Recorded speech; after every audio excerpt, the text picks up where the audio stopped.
priešintis. Tai, na, čia galima turbūt prisiminti istoriją ir palyginti kaimyninę Europos situaciją su ta situacija, kokioje Europa buvo, na, 30-ųjų vidury, kai Čerčilis, na, toksai vienišo, taip sakant,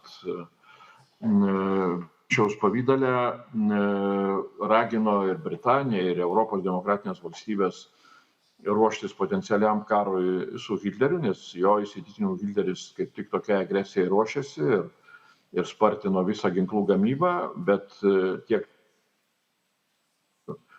kitose demokratinėse Europos valstybėse vyravo noras siekti taikos su Hitleriu. Na ir žinom, kur tai atvedė.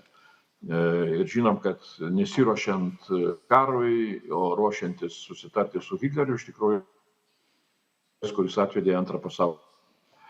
Ir Europos šalis buvo labai silpnai pasirengusios tam. Tai šitų klaidų reikia išvengti. Aš negaliu atsakyti už visas valstybės,